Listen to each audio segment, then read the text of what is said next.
بسم اللہ الرحمن الرحیم نحمدہ ونصلی ونسلم علی رسولہ الکریم۔ J T R media house کے پروگرام آپ کے مسائل کا حل کے ساتھ میں ہوں آپ کے میزبان آصف الرحمن سنان۔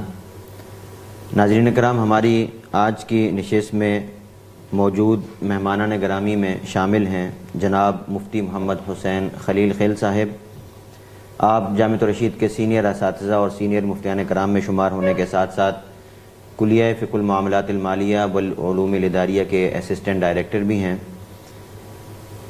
ان کے ساتھ ہمارے دوسرے معزز مہمان جناب موجود ہیں مفتی محمد احمد خان صاحب۔ آپ جامعہ کے سینئر اساتذہ اور دارالفتاح جامعۃ الرشید کے اسسٹنٹ مفتی ہیں۔ ہم اپنے سوالات کا آغاز کرتے ہیں۔ پہلا سوال شمس الاسلام صاحب نے بنگلہ دیش سے کیا ہے مفتی محمد حسین خلیل خیل صاحب سے۔ وہ کہتے ہیں کہ کسی ہندو کو بکری فروخت کرنا جبکہ یہ معلوم ہو کہ وہ اس بکری کو اپنے کسی مذہبی کام میں استعمال کرے گا، تو کیا ایسے شخص کو یہ بکری فروخت کرنا جائز ہوگا؟ بسم اللہ الرحمن الرحیم۔ یہ اصول سمجھنا چاہیے کہ جس شخص کے بارے میں یقین ہو کہ میں جو چیز اس کو دے رہا ہوں وہ گناہ کے کام میں استعمال کرے گا، اور دوسری بات یہ ہے کہ یہ چیز جو کہ یعنی جو موجود ہے اس کی کیفیت ہے اور صورتحال ہے اسی میں یہ گناہ کے کام میں استعمال ہوگی۔ ایسا نہیں کہ اس چیز میں باقاعدہ کوئی تبدیلی لا کر وہ گناہ کے کام میں استعمال کرے گا، بلکہ جو موجودہ اس چیز کی کیفیت ہے بعینی ہی اسی حالت پر رہتے ہوئے ہی اس کو گناہ کے کام میں استعمال کیا جائے گا۔ تو ایسے شخص کو ایسی چیز دینا یہ مکروہ تحریمی ہے، ناجائز ہے، اور اس کا قیمت وصول کرنا بھی ناجائز ہے۔ اب اس اصول کی روح سے یہ تو ہمارا عقیدہ ہے کہ ہندوؤں کے جتنے بھی مذہبی رسوم ہیں وہ ناجائز ہے، حرام ہے، شرک پر مشتمل ہے۔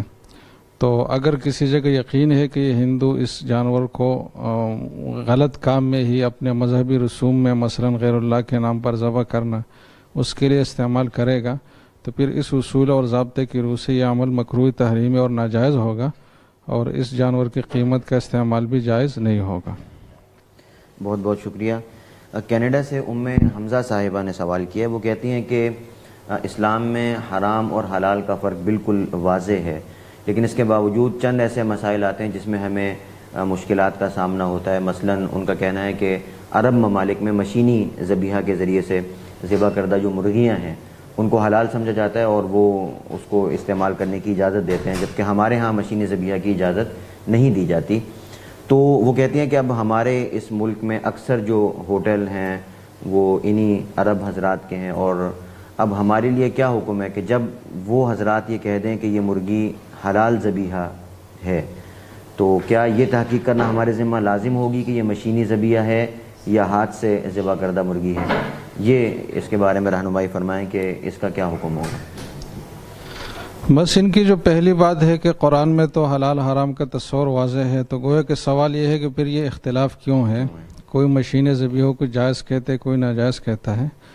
تو یہاں یہ بات سمجھنی چاہیے کہ قرآن میں صرف اتنی بات ہے کہ فَكُلُوا مِمَّا ذُكِرَ اسْمُ اللَّهِ عَلَيْهِ، اور دوسری طرف ہے وَلَا تَأْكُلُوا مِمَّا لَمْ يُذْكَرِ اسْمُ اللَّهِ عَلَيْهِ، کہ جس چیز پر اللہ کا نام لیا جائے اس کو کھانا ہے، اور جس پر اللہ کا نام چھوڑ دیا جائے قصداً تو اس کو نہ کھانا ہے، وہ حرام ہے۔ اب اس کی جو ظاہری صورت ہے کہ ایک شخص ہاتھ سے ذبح کر رہا ہے تو اس میں تو یہ فیصلہ کرنا آسان ہے کہ اس نے اللہ کا نام لیا نہیں لیا، لیکن جو مشینی ذبیحہ کی صورت ہے یہ اس زمانے میں نہیں تھی، زمانے اجتہاد میں بھی نہیں تھی، اور یہ ایک جدید صورت ہے، اور جس میں بہت ساری ایسی چیزیں ہیں جو ہاتھ کے ذبح سے مختلف ہے، کہ ایک بٹن دبایا جاتا ہے اور بلیڈ چلتا ہے اور 1 منٹ میں وہ سینکڑوں مرغیاں ذبح کرتا ہے۔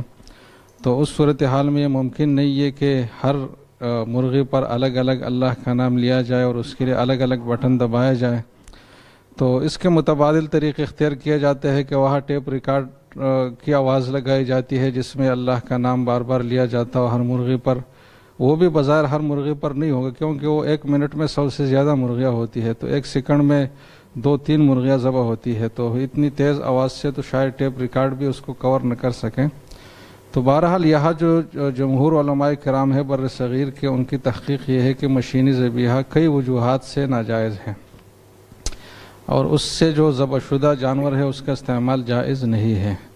تو آپ جہاں رہتے ہیں اگر وہاں غالب جو ذبیحہ ہے وہ مشینی ذبیحہ ہی ہے تو پھر تو آپ کے لیے گوشت کھانا جائز ہی نہیں ہے. آپ بس سبزیوں پر اور مچھلی اور دوسری چیزوں پر گزارا کریں کیونکہ گوشت میں اصل حرام ہونا ہے. تو جب تک حلال ہونا اس کا یقین سے ثابت نہ ہو تو اس کا استعمال جائز نہیں ہوگا. البتہ جہاں دونوں صورتیں ملتی جلتی ہے اور غالب جو طریقہ ہے وہ ہاتھ سے ذبح کرنے کا ہے, شاذ و نادر مشینی ذبیحہ بھی چلتا ہے, تو پھر وہاں اگر پوچھ لیا جائے احتیاط کیا جائے بہتر ہے, لیکن کوئی ضروری نہیں ہوگا وہاں کیونکہ غالب کا اعتبار ہوتا ہے. تو غالب معاشرے میں جو چیز رائج ہے تو آپ یہی سمجھے کہ میرے سامنے بھی وہی چیز آ رہی ہے, تو یہ سمجھنا چاہیے کہ مشینی ذبیحہ کی اجازت نہیں ہے. بہت بہت شکریہ. انڈیا سے شیخ رضوان صاحب کا سوال ہے. وہ کہتے ہیں کہ کیا کوئی شخص اگر کسی دوسرے کو سلام بھیجے تو کیا یہ سلام پہنچانا لازمی ہوتا ہے؟ کیونکہ بسا اوقات رسماً لوگ کہہ دیتے ہیں کہ بھی ہماری طرف سے فلاں کو سلام کہنا, تو اس صورت میں بھی سلام پہنچانا لازم ہوگا؟ ویسے مسئلہ تو یہ ہے, یعنی بعض لوگ تو اس کو مانتے نہیں ہے کہ سلام پہنچایا بھی جا سکتا ہے اور اس کا کوئی جواب دینا بھی ضروری ہے, تو وہ بات غلط ہے. حدیث سے یہ بات ثابت ہے کہ کسی شخص کے ذریعے سے کسی کو سلام کہلوایا جائے اور پھر اس کے لیے ہدایات بھی ہے کہ اس پر لازم ہے کہ اس کا جواب دے.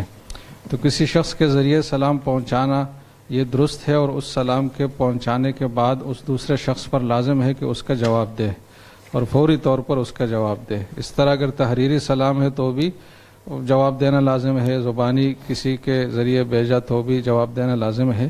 تو یہ تصور تو اسلام میں ہے اور اس سلام کے بھی وہی احکام ہے جو ایک بالمشافہ آمنے سامنے سلام کے جواب کا ہے کہ لازم ہے. ساتھ یہ ہے کہ جواب میں سامنا جو مخاطب ہے اس کو بھی شامل کرنا چاہیے کہ علیک و علیہ السلام. تو لیکن یہ جو بات انہوں نے کی ہے کہ بعض لوگ رسمی طور پر کہتے ہیں, تو اگر آپ کو یقین ہے کہ یہ سنجیدہ طور پر مجھے سلام پہنچانے کے نہیں کہہ رہا, محض ایک زبان پر چڑھی ہوئی بات ہے اور وہ ایک رسمی چیز ہے, دل میں اس کا نیت اور ارادہ یہ ایسا نہیں ہے کہ میں اس کی طرف سے سلام پہنچاؤں, اور اگر میں نہ پہنچا اور ان کو پتہ چلے تو ان کو کوئی ناراضی بھی نہیں ہوگی. تو اس طرح اگر پتہ ہے کہ یہ ہزل والی صورت ہے, ایک غیر سنجیدہ گفتگو ہے اور غیر سنجیدہ جملہ ہے جس کا کوئی مطلب نہیں ہوتا, صرف زبان کا ایک محاورہ اور ایک خوبصورتی کے لیے استعمال ہوتا ہے, تو پھر تو اس پر عمل درآمد اور سلام پہنچانا لازم نہیں ہے. لیکن جہاں کوئی اس طرح واضح طور پر یقین نہ ہو کہ اس شخص کا مقصد سنجیدہ نہیں ہے تو پھر وہاں احتیاط اس میں ہے کہ سلام پہنچایا جائے اور جس کو بھی اس نے سلام کہا ہے اس کو سلام پہنچایا جائے. البتہ یہاں ایک ادب ہے کہ سلام کسی کے حوالے کرنے میں مناسب یہ ہے کہ اس کو کہا جائے کہ اگر آسانی ہو یا کوئی مشکل نہ ہو یا ملاقات ہو جائے تو میرا سلام کہنا, تو خواہ مخواہ اس کے ذمہ نہ ڈال دیا جائے کہ وہ اس کے لیے خاص جا کر اس کے پاس جائے کہ فلان نے سلام پہنچایا ہے. اور سلام لینے والا جو وصول کرنے والا اور پہنچانے والا اس کے لیے مناسب یہ ہے کہ وہ انشاءاللہ کا لفظ کہہ دے کہ اگر یاد رہا تو انشاءاللہ میں پہنچاؤں گا, تو اس میں اس کے لیے کافی آسانی ہوگی. اگر نبی پہنچا سکے تو کوئی گناہ اس کو اس صورت میں نہیں ہوگا. بہت بہت شکریہ. مفتی احمد خان صاحب سے سوال کیا ہے عابد خان صاحب نے. وہ کہتے ہیں کہ فرض نماز میں سورہ فاتحہ کے بعد سورت ملانے سے پہلے بسم اللہ پڑھنے کا کیا حکم ہے؟ یہ واجب ہے یا سنت؟ بسم اللہ الرحمن الرحیم. فرض نماز ہو یا نفل ہو یا سنت ہو, اگر سورہ فاتحہ کے بعد سورت پڑھی جا رہی ہے, یعنی کہ کوئی سورت ابتدا سے پڑھی جا رہی ہے, تو بسم اللہ کا پڑھنا مستحب ہے, نہ واجب ہے اور نہ سنت مؤکدہ ہے. اور اگر کہیں درمیان سے تلاوت کی جا رہی ہے تو پھر بسم اللہ نہ پڑھی جائے. بہت بہت شکریہ. دبئی سے عبد الرحمن صاحب نے سوال کیا ہے. وہ کہتے ہیں کہ کیا تکبیر تحریمہ کے وقت کانوں کو ہاتھ لگانا ضروری ہے؟ نیز کیا مقتدی ثنا پڑھے گا؟ جی, تکبیر تحریمہ کے وقت ہاتھ اتنے اٹھانے چاہیے کہ یہ ہاتھوں کے جو انگوٹھے ہیں یہ کانوں کی لو کے برابر ہو جائیں. اب وہ چاہے کانوں کو لگ جائیں یا نہ لگ جائیں اس سے کوئی فرق نہیں پڑتا, لیکن اس لیول پہ آ جائیں, لگانا کوئی سنت نہیں ہے.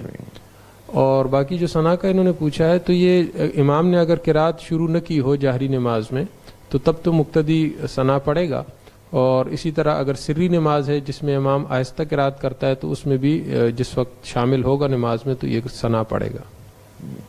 یہ عبد الرحمن صاحب ہی کا دوسرا سوال ہے. وہ کہتے ہیں کہ سلام پھیرتے وقت نظر کس جگہ ہونی چاہیے؟ بعض لوگ دائیں اور بائیں سلام پھیرتے وقت تمام لوگوں کو جو ہے وہ دیکھنا ضروری سمجھتے ہیں اور ان کو دیکھتے ہیں. کیا اس کا کوئی حکم ہے؟ نہیں جی، بالکل دیکھنا ضروری تو کوئی حکم نہیں ہے، بلکہ انسان کو اپنے کندھوں پر نظر رکھنی چاہیے. باقی کندھوں پر نظر رکھتے ہوئے اور بھی کسی پر نظر پڑ جائے تو کوئی حرج بھی نہیں ہے، لیکن ان کو کوئی دیکھنا ضروری یا بالقصد ان کو دیکھنا جو ہے یہ کوئی طریقہ نہیں ہے. صحیح طریقہ یہ ہے کہ انسان اپنے کندھوں پر نظر رکھے. بہت بہت شکریہ. مفتی طارق مسعود صاحب سے سوال کیا ہے شارجہ سے عبد البصیر صاحب نے. یہ کہتے ہیں کہ کیا عجوہ کھجور کی گٹھلی کا پاؤڈر کھا سکتے ہیں اور کیا اس کی کوئی خاص فضیلت وارد ہے؟ بسم اللہ الرحمن الرحیم. عجوہ کھجور کی گٹھلی کی الگ سے کوئی فضیلت پر تلاش کے باوجود مجھے کوئی ایسی روایت نہیں ملی ہے جس میں گٹھلی کی الگ سے کوئی فضیلت ہو. تو یہ جو گٹھلی کا پاؤڈر مشہور ہے یہ حکیم لوگ یا طباء حضرات کے تجارب ہیں، تو اگر کسی کو ان کے تجربوں پر اعتماد ہے تو وہ کھا سکتا ہے. اس کا شریعت سے کوئی براہ راست تعلق نہیں ہے. کھا سکتا ہے اگر کوئی کسی کو حکیم کی بات پر اعتماد ہے. اور ایسے کچھ تجارب لوگوں کے سامنے آئے ہیں کہ دل کی بیماری تھی اور انہیں عجوہ کا پاؤڈر کھایا، عجوہ کی گٹھلی کا، تو فائدہ ہوا. لیکن بہرحال یہ کوئی شرعی مسئلہ نہیں ہے، فائدہ بھی ہو سکتا ہے اور نقصان بھی ہو سکتا ہے. شریعت سے اس کا تعلق نہیں ہے. بہت بہت شکریہ. اور اس میں یہ بھی ہے کہ وہ ہو بھی عجوہ کی گٹھلی ہی کا پاؤڈر ہو، کیونکہ آج کل میں نے یہ بھی سنا ہے کہ اس کے نام پہ ملاوٹ بھی ہو رہی ہے، اور وہ جو چیز ہمارے معاشرے میں رائج ہوتی ہے نا تو لوگ اسے دھڑا دھڑ خرید رہے ہوتے ہیں. تو وہ یہ ٹیسٹ کروا لیں گے گٹھلی کا پاؤڈر یہ کچھ اور نہ ہو. جی.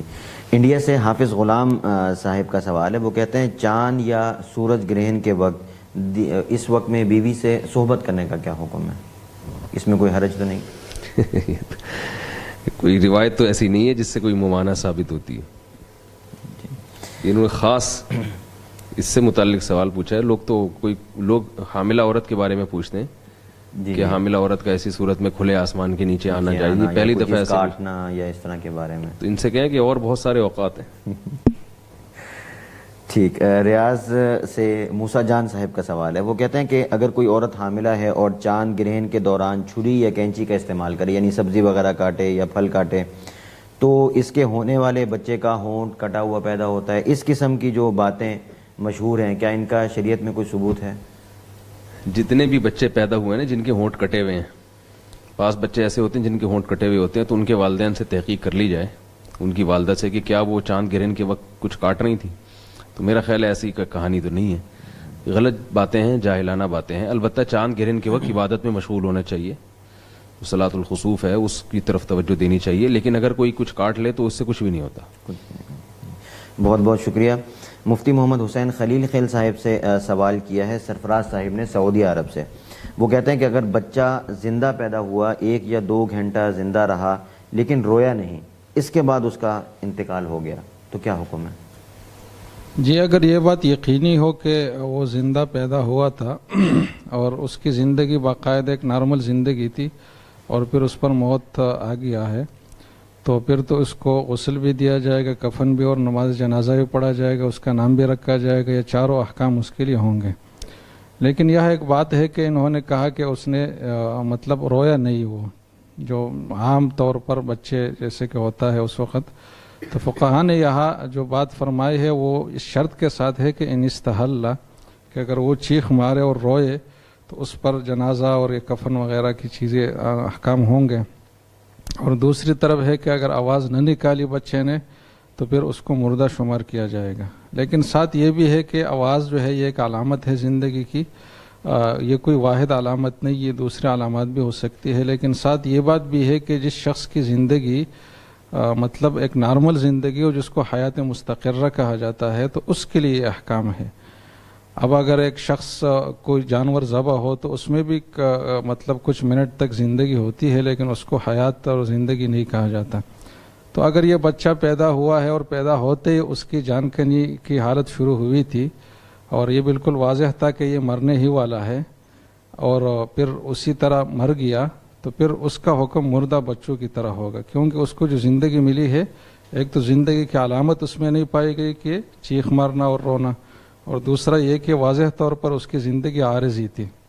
تو جب عارضی تھی تو اس کو مردہ بچے کے حکم میں شمار کیا جائے گا، لہٰذا اس پر جنازہ پڑھنا کوئی ضروری نہیں ہوگا۔ لیکن اگر ایسی کوئی بات نہیں تھی کہ موت کے علامات بالکل واضح ہو اور یہ یقینی ہو کہ اب یہ مرنا ہی ہے آگے اس نے، اور پھر ایک دو گھنٹے کے بعد فوت ہوا، تو پھر اس پر نماز جنازہ بھی پڑھا جائے گا، اور ساتھ کفن و دفن سارے احکام وہی ہوں گے جو ایک عام انسان کے مسلمان کے ہوتے ہیں۔ انڈیا سے محمد حماد صاحب کا سوال ہے، وہ کہتے ہیں کہ اگر کسی نے بے وضو نماز پڑھ لی تو کیا ایسا آدمی کافر ہو جاتا ہے؟ نیز اگر آدمی کافر ہو جائے تو تجدید ایمان اور تجدید نکاح کا کیا طریقہ ہوگا؟ بس بے وضو نماز پڑھنا کہ گناہ کبیرہ ہونے میں تو کوئی شک نہیں ہے کہ یہ بہت سنگین جرم ہے، اور اس سے سختی سے اجتناب اور آئندہ کے لیے توبہ استغفار ضروری ہے۔ باقی جہاں تک کفر ہونے نہ ہونے کا تعلق ہے تو اس میں فقہاء نے تشقیق فرمائی ہے کہ اگر یہ شخص جان بوجھ کر اور اس کام کو جائز سمجھ کر کر رہا ہے، یا نماز کی توہین کے لیے ایسا کر رہا ہے کہ نماز کوئی چیز ہی نہیں ہے، بس جیسے چاہو پڑھو، یعنی نماز کا استخفاف اور اس کو ہلکا سمجھنا اور اس کو کوئی حیثیت نہ دینا اور لا ابالی پن کا مظاہرہ کرنا، یہ مقصد ہو اس عمل سے، تو پھر تو یہ کافر ہے۔ لیکن اگر یہ مقصد نہ ہو اور اس کو حلال بھی نہیں سمجھتا، محض سستی کی وجہ سے ایسا کر لیا، تو وہ فاسق اور گناہ کبیرہ کا مرتکب تو ہے، لیکن کافر اس کو نہیں کہا جائے گا۔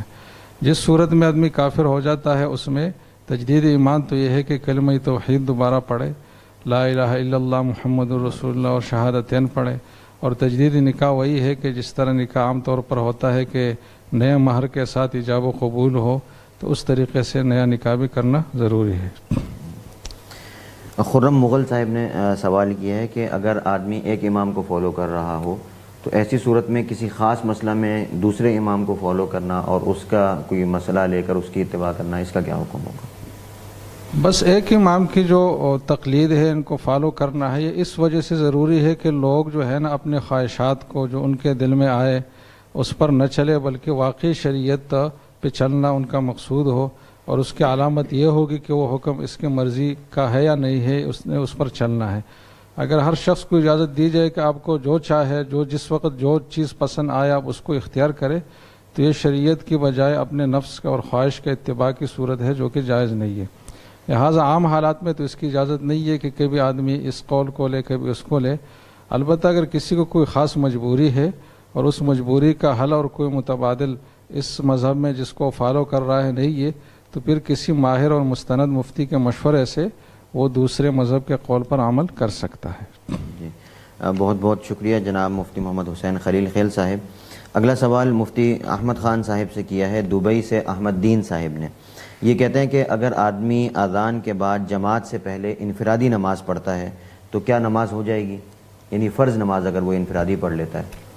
جی جب وقت داخل ہو گیا ہے نماز کا، اور اذان ظاہر ہے کہ وقت داخل ہونے کے بعد ہی ہوتی ہے، تو نماز تو ان کی ہو جائے گی، لیکن اگر بلا عذر جماعت چھوڑیں گے تو اس کا ایک اپنا گناہ ہوگا، بہرحال فرض ادا ہو جائے گا۔ بہت بہت شکریہ۔ کامران اکرم صاحب کا سوال ہے کہ اگر کبھی جماعت کی نماز فوت ہو جائے تو گھر پر جماعت کرانے کی صورت میں اذان اور اقامت دی جائے گی یا نہیں؟ اور اگر صرف میاں بیوی جماعت کریں تو بیوی جو ہے وہ کتنے فاصلے پر کھڑی ہو، اس کے کھڑے ہونے کا طریقہ کیا ہوگا؟ محلے کی مسجد میں اگر اذان ہو چکی ہے، جیسے کہ انہوں نے سوال میں پوچھا ہے کہ جماعت فوت ہو گئی، اس سے بظاہر یہی لگتا ہے، تو پھر گھر میں تو اذان دینے کی ضرورت نہیں ہے، لیکن اگر جماعت کی جا رہی ہے تو اقامت کہی جائے۔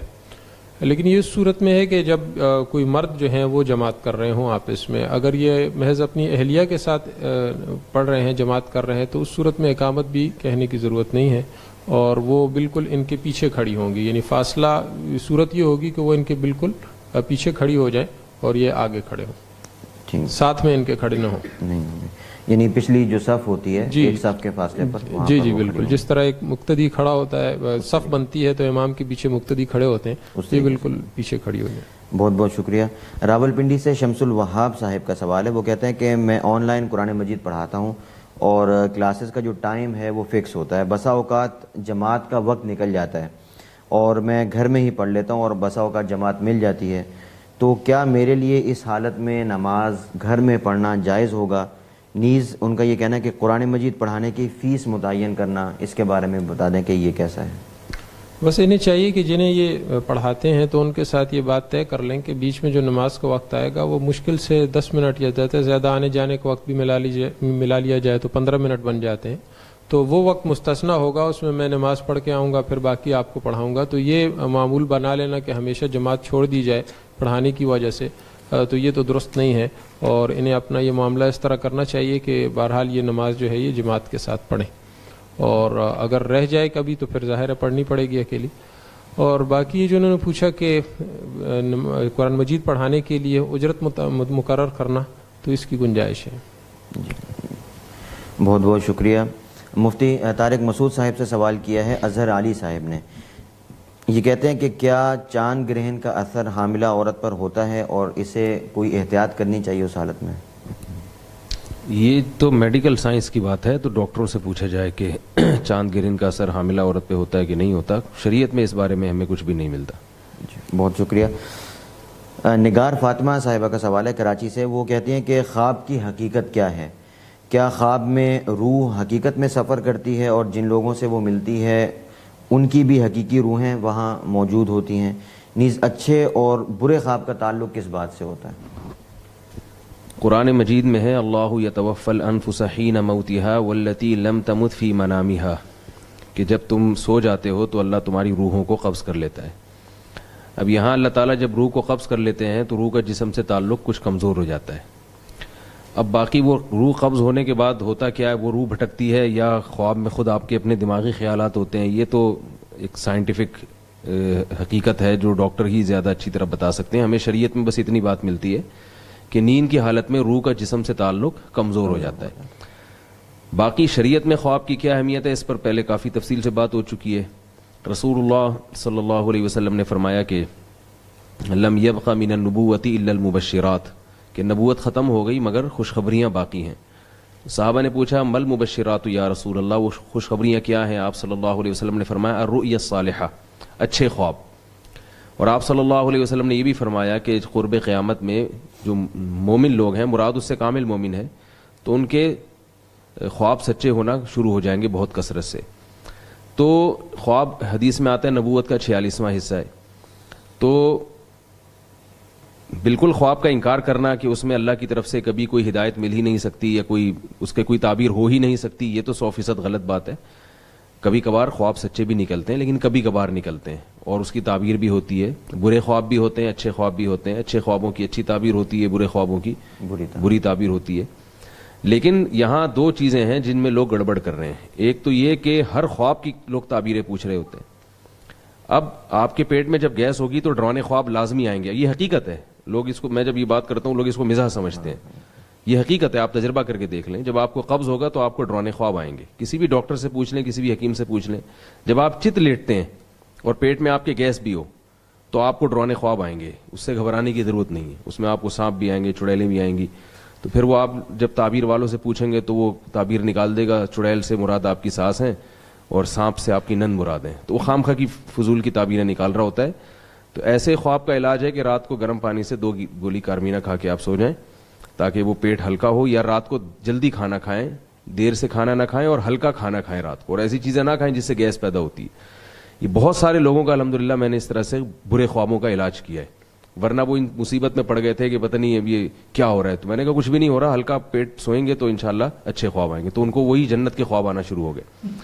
دوسری بات یہ ہے کہ جب آپ دن میں خوش ہوتے ہیں تو یعنی لوگ یہ سمجھتے ہیں کہ ہماری جو جاگتی حالت ہے وہ خواب کے تابع ہے، حالانکہ ہمارے خواب ہماری جاگتی حالت کے تابع ہوتے ہیں. اگر آپ کا دن اچھا گزرے گا تو رات کو خواب اچھے آئیں گے، دن برا گزرے گا تو رات کو خواب بھی برے آئیں گے.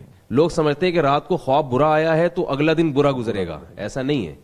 لوگ کہتے ہیں رات کو اچھا خواب آیا تو اگلا دن اچھا گزرے گا، ایسا نہیں ہے. رات کو خواب اس لیے اچھا آیا ہے کہ آج کا دن آپ کا اچھا گزرا تھا. تو اس کی طرف بھی توجہ دینی چاہیے. اور دوسری بات یہ ہے کہ گراؤنڈ ریئلٹی جو ہے نا اس کی اہمیت زیادہ ہے. خواب یقیناً نبوت کا 46واں حصہ ہے، لیکن نبوت جو عین نبوت، جو وحی کی تعلیمات ہم تک پہنچی ہیں، ان سے جو چیز ہمیں پتہ چلتی ہے اس کو کبھی بھی خواب کو اس پہ ترجیح نہیں دینی چاہیے. مثال کے طور پر شریعت کا ایک اصول کیا ہے کہ گراؤنڈ ریئلٹی کو دیکھ کر آپ فیصلے کریں، زمینی حقائق کو دیکھ کر فیصلے کریں. مثال کے طور پر تجربہ یہ بتا رہا ہے کہ اس کاروبار میں نقصان، جس نے بھی ہاتھ ڈالا ہے اس کو نقصان ہوا ہے.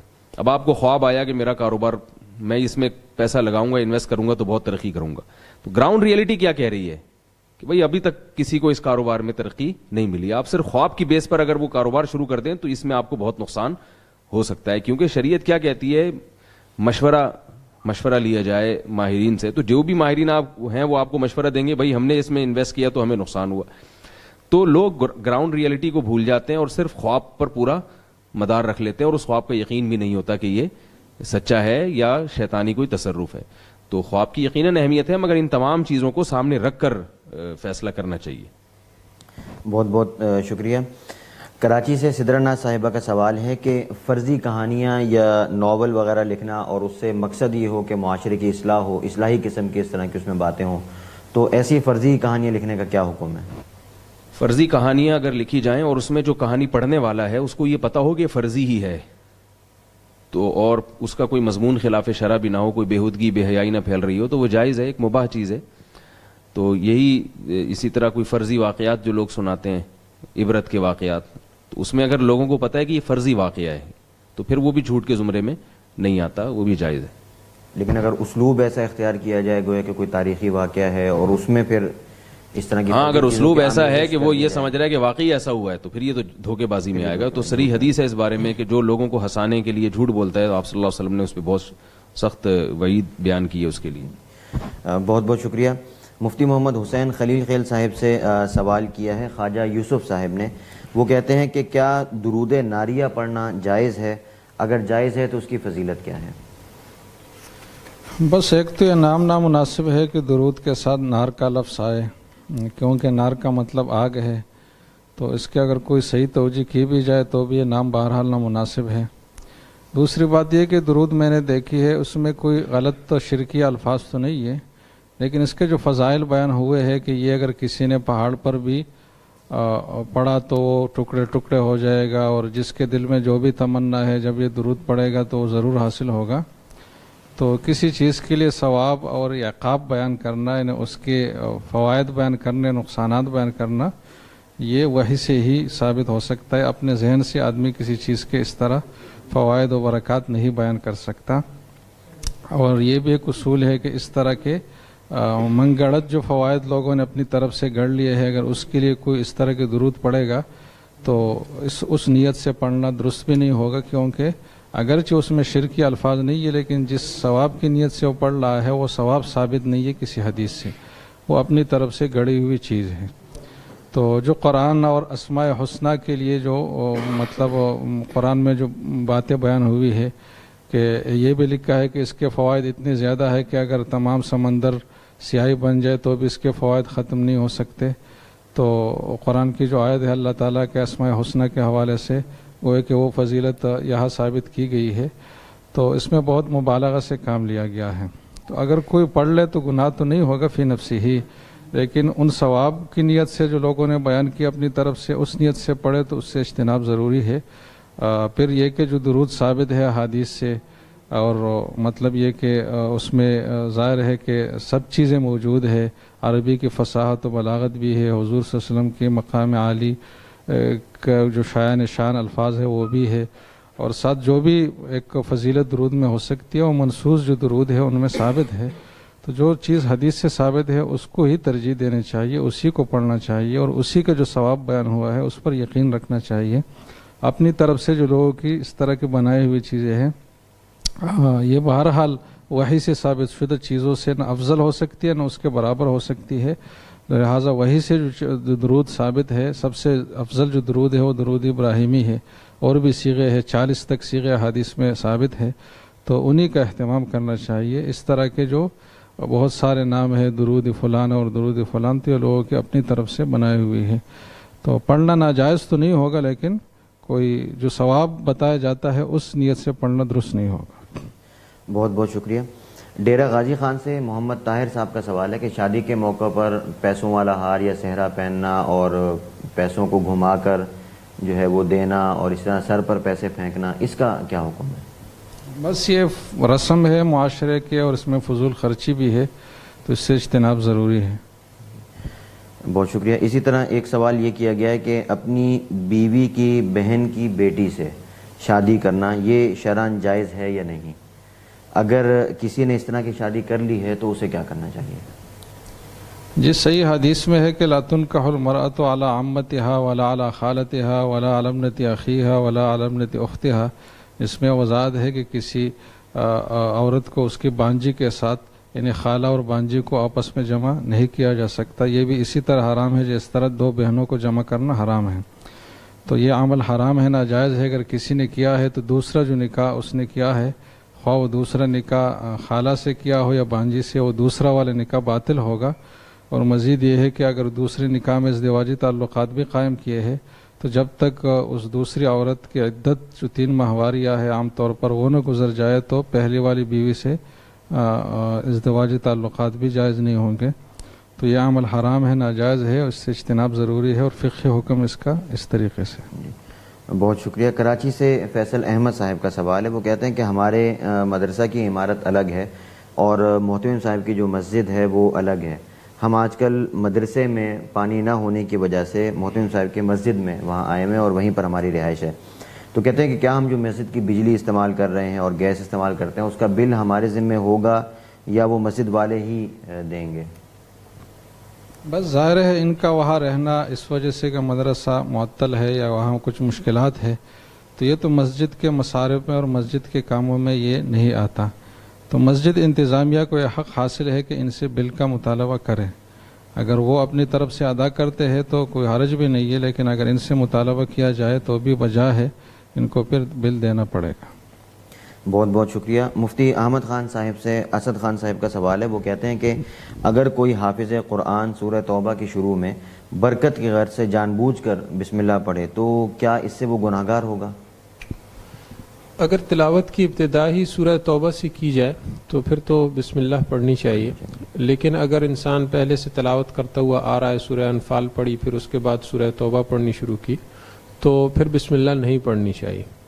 اور اس صورت میں بھی پھر بسم اللہ پڑھنا، تو یہ چونکہ شریعت کا حکم یہ ہے کہ نہ پڑھی جائے تو برکت اسی میں ہے کہ نہ پڑھی جائے. اصل برکت جو ہے وہ شریعت کے حکم کی پیروی میں ہے، اپنی مرضی میں نہیں ہے. تو جہاں پر شریعت کا حکم ہے کہ بسم اللہ پڑھی جائے وہیں پڑھنی چاہیے، اور جہاں پر حکم یہ ہے کہ نہ پڑھی جائے تو وہاں پر نہ پڑھی جائے، اسی میں برکت ہوگی.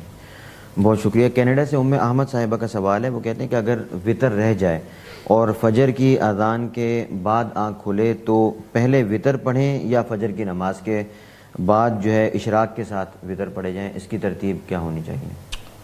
دیکھیں، اگر تو یہ صاحب ترتیب ہیں، صاحب ترتیب اسے کہتے ہیں کہ جس کی 6 نمازیں قضا نہ ہوئی ہوں، 5 یا 5 سے کم نمازیں قضا ہوئی ہوں، تو پھر اس پر تو لازم ہے کہ پہلے وطر کی نماز پڑھے اور پھر فجر کی نماز پڑھے. اگر فجر کی نماز قضا ہونے کا اندیشہ نہ ہو، یعنی اتنا کم وقت رہ نہ گیا ہو، تو پھر اس پر لازم ہے کہ پہلے وطر پڑھے اور پھر فجر کی نماز پڑھے.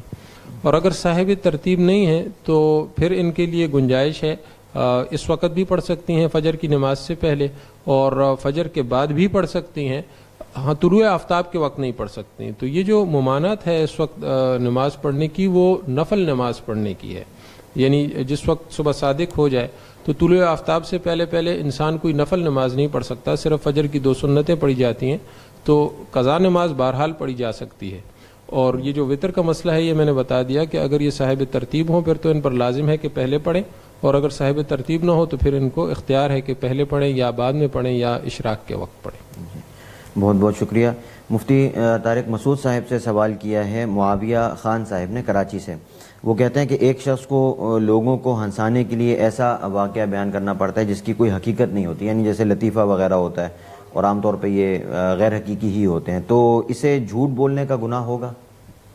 یہ مسئلہ بھی تھوڑی دیر پہلے بیان کیا میں نے کہ اگر وہ ایسا جھوٹا واقعہ ہے کہ لوگوں کو پتہ ہے کہ یہ جھوٹ ہے، پھر چونکہ دھوکہ نہیں ہے لہذا پھر یہ جھوٹ میں نہیں آتا، بلکہ یہ لطائف جو آج کل چل رہے ہیں تو ساری دنیا یعنی جو لوگوں کو ہنسانے کے لیے فرضی لطائف سنائے جاتے ہیں کسی کو خوش کرنے کے لیے، اور اس میں اگر سامنے والے کی کو واقعی کسی مسلمان کو اچھی نیت سے خوش کرنا مقصد ہے، اس کے دل کو سرور پہنچانا مقصد ہے، تو نہ صرف یہ کہ جائز ہے بلکہ باعث ثواب بھی ہے.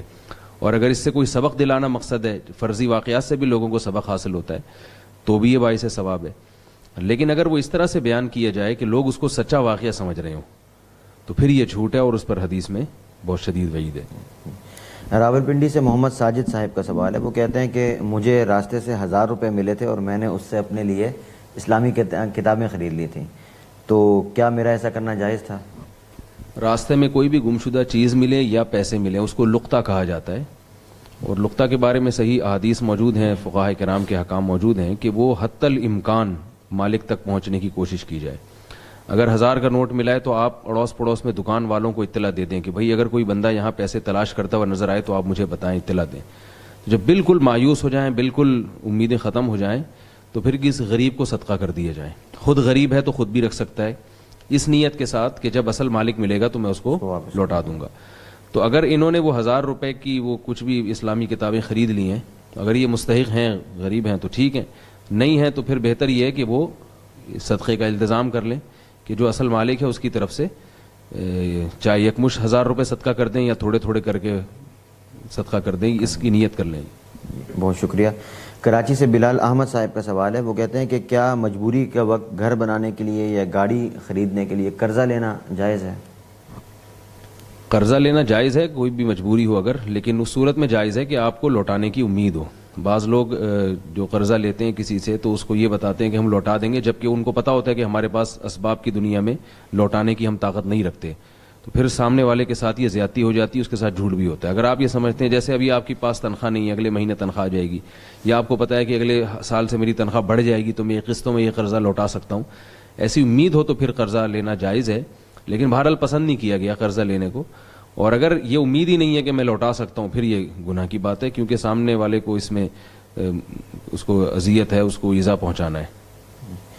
بہت شکریہ. یہ سوال کیا ہے تبوک سے ہارون یوسف صاحب نے. وہ کہتے ہیں کہ مجھے کچھ پیسوں کی ضرورت تھی اور میں نے اپنی والدہ محترمہ سے مانگے تو انہوں نے منع کیا. تکرار پر میں نے ان کو کہا کہ اللہ کی قسم اگر میں نے آپ کو اپنی کمائی میں سے آپ کو پیسے دیے تو مجھ پر میری بیوی طلاق ہے. تو اب وہ کہتے ہیں کہ میری والدہ بہت بیمار ہیں اور ان کو پیسوں کی ضرورت ہے اور میں گھر کا واحد کفیل ہوں اور میں وہ قسم توڑنا چاہتا ہوں, تو اس کا حل کیا ہوگا؟ نیز ایک اور مرتبہ میں نے یہ کہا کہ اگر میں اپنے والد صاحب کی جائیداد سے کچھ حصہ لوں تو مجھ پر میری بیوی طلاق ہے, اس بارے میں میرے لیے کیا حکم ہوگا؟ یہ بہت بڑی جہالت کی بات ہوتی ہے کہ اس طرح کے طلاق کو معلق کر دینا بات بات پر, تو بہت بڑی جہالت ہے. اگر ان کے چونکہ الفاظ یہ ہیں کہ میں نے اپنی والدہ کو پیسے دیے تو بیوی کو طلاق ہے, تو یہ پیسے تو زندگی میں جب بھی اپنی والدہ کو دیں گے بیوی کو طلاق بہرحال ہو جائے گی. ایک طلاق سے تو یہ کسی صورت میں بچ نہیں سکتے. اسی طرح انہوں نے اگر وراثت لے لی تو بھی بیوی کو ایک طلاق واقع ہو جائے گی. یہ دونوں کام ہو گئے تو یہ 2 طلاقیں ہو جائیں گی, دونوں میں سے ایک کام ہوا تو ایک طلاق ہوگی. اب والدہ طلاق سے یہ نہیں, یہ الفاظ واپس نہیں ہو سکتے, ریورس نہیں ہو سکتے, کچھ بھی کر لیں یہ. اب یہ ہو سکتا ہے کہ یہ والدہ کو پیسے نہ دیں, والدہ کی بیماری پہ ان پہ یعنی دوائیں لا کے ان پہ ان کو دیں, اور والدہ کی طرف سے کسی کو وکیل بھی, کوئی جیسے والدہ کسی کو کہتے ہیں نا کہ میرے بیٹے سے پیسے لے لو, تو اس کو بھی پیسے نہ دیں. یہ احتیاط اسی میں ہے. تو یہ والدہ پر دوسرے طریقے سے خرچ کریں, پیسے ہاتھ میں پکڑانے کے بجائے گھر میں ان کے لیے جو بھی دوائی ہے اور یہ علاج وغیرہ کی چیزیں لا کے ان کو دیں. اور اگر یہ اس میں مصیبت ہو رہی ہے, والدہ کو مشکلات ہو رہی ہیں, ان کو براہ راست پیسے ہی چاہیے, تو پھر والدہ کو پیسے دے دینے چاہیے. اس سے زوجہ کو ایک طلاق واقع ہو جائے گی, پھر اس طلاق سے یہ رجوع کر لیں, اور وراثت لینے میں بھی بہرحال طلاق واقع ہو جائے گی. بہت بہت شکریہ. ناظرین کرام, یہی ہمارے آج کی اس نشست کا اختتام ہوتا ہے. امید ہے آپ حضرات اس پروگرام سے بھرپور مستفید ہوں گے. ہماری آپ سے گزارش ہے کہ آپ اس پروگرام کو زیادہ سے زیادہ لوگوں تک پھیلائیں تاکہ آپ بھی اس ثواب میں اور صدقہ جاریہ میں شامل ہو سکیں. سوالات کرنے کا طریقہ یہ ہے کہ ہمارے لائیو پروگرام کے کمنٹ میں آپ اپنا سوال ڈالیں, انشاءاللہ باری آنے پر اس کا جواب دیا جائے گا. انشاءاللہ کل رات 9 بجے دوبارہ ملاقات ہوگی. تب تک کے لیے اجازت. السلام علیکم ورحمۃ اللہ وبرکاتہ.